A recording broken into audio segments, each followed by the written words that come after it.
Hey, this is Billy and Michelle from Perma Pastures Farm, and today we are going to be tincturing this Tulsi basil.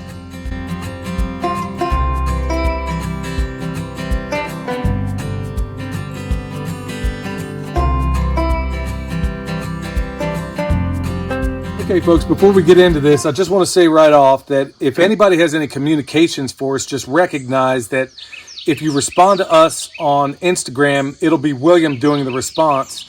And if it's on YouTube, I'll be doing the responses. We're trying to divide some of the work around here. And folks, also, I want to say that if I didn't respond to you, I know we got a lot of new viewers out here, thanks to our visit from Sow the Land.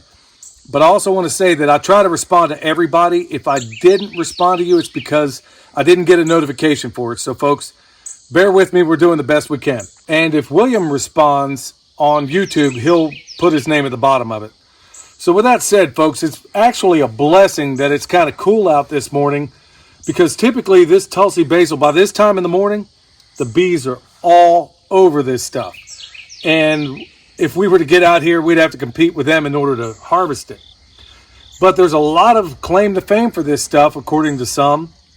And we're going to do something we've never done before. When I say we, I'm probably going to be doing much of the harvesting, and Michelle is going to take it from there, finish the process, and make all the wonderful things you can make out of, I think you're going to be doing, what, 2 different methods on this? So we're going to do an alcohol-based tincture with, we're just going to chop it all up, and we're going to put one into an alcohol tincture, and we're going to do another one in an apple cider vinegar tincture, which is supposed to be, you can just, it's like, they call it a sipping vinegar.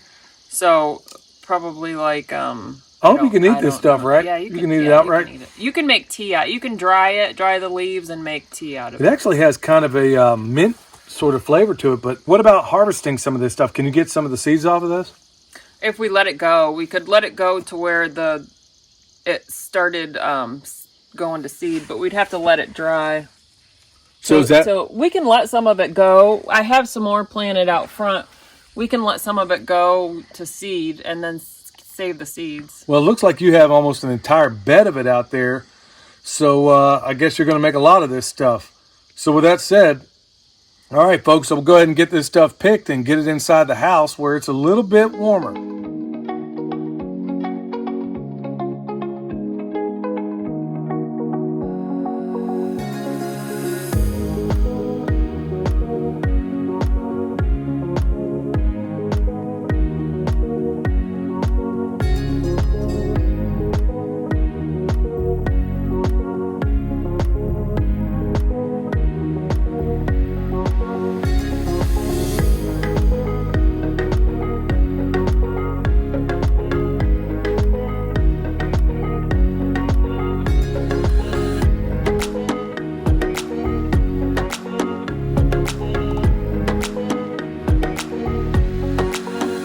Okay, so the tincturing process is you have a vinegar-based process and you have an alcohol-based process. So you just chop up parts of your plants and you put it in either apple cider vinegar or you put it in your alcohol, 80 proof alcohol solution.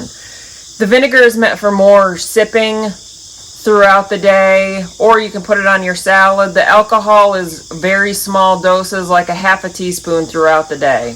And the plant itself has adaptogenic, immune boosting properties, and it can also be used as an antibacterial and antifungal. A good reference book for any kind of herbs or making your own tincture is Rosemary Gladstar's book, Medicinal Herbs, and she has other books also that you could reference for every kind of herbal information. Okay, folks. Here we are, we got another thing down now. The whole impetus for even doing this video was because, remember, in permaculture, you got care of the earth, people care, and abundance given back to the previous 2.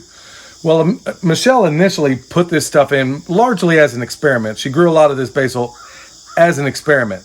And then we didn't realize how prolific it would be.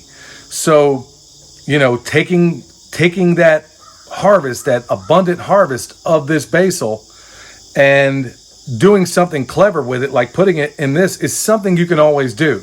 It's something you can always, in those times where you have too much of anything. I mean, could we have given this to the chickens? Sure. Could we have given it to the sheep? Absolutely. And I can almost bet you that some of it made its way there. You know, we could also eat it in different ways. But folks, when you have so much of a harvest, it's little clever ways and tricks instead of just composting all of it, which you could also do.